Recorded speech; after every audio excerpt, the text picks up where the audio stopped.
Salut à toi, Dreamer.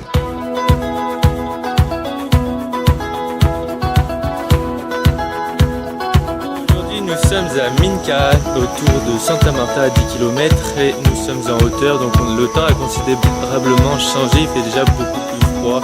Donc à Minca, c'est un petit village où on peut retrouver des promenades, des rivières et des cascades.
Je reviens de Minca, bon c'était sympathique, l'eau était gelée, c'est le cas de le dire, ça rafraîchissait. Et donc on était avec le coach surfing, Juan, et deux amis français. C'est marrant parce que ces deux amis, je les ai rencontrés au Pérou, dans un bled paumé, donc à côté de Tarapote, je ne sais pas si vous connaissez, vous voyez, donc imaginez-vous. Donc on était sortis au bord d'une rivière et on les a rencontrés. Tout ça pour dire que au final, on a une relation en commun, c'est que c'est des amis à une amie à moi. Tout ça pour dire, on a beau voyager et tout ça, le monde est super petit. On peut rencontrer des gens qui habitent à côté de chez nous, au même endroit, au Pérou. Imaginez-vous quand même le pourcentage de chance de se retrouver à cet endroit précis, à cette cascade. Moi franchement ça m'a vraiment étonné, ça m'a surpris sur le coup, tout ça pour dire que le monde est super petit. Là on a traversé toute l'Amérique du Sud à peu près et maintenant voilà, tu fais 1000 km, c'est que dalle, alors que 1000 km c'est quand même la France dans sa longueur. Et voilà, ça te fait prendre conscience qu'au final, non, il n'y a plus de distance importante et de voyager comme ça permet d'enlever cette peur, ce premier pas que tu as. Moi j'ai exactement eu ça quand je suis parti la première fois en Espagne.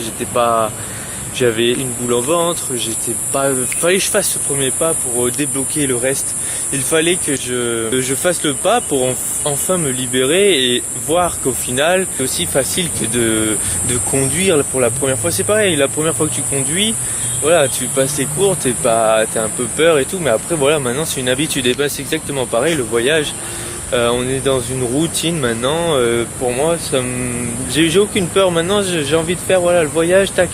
Je veux partir un jour, tac, je me prends plus la tête, je pars où j'ai envie.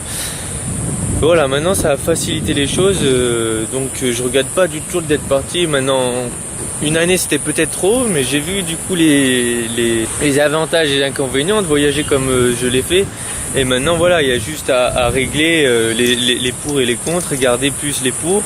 Les contre, je les retire de mes projets, et puis voilà, le prochain voyage il sera différent, mais je prendrai peut-être plus de plaisir sur la durée du voyage.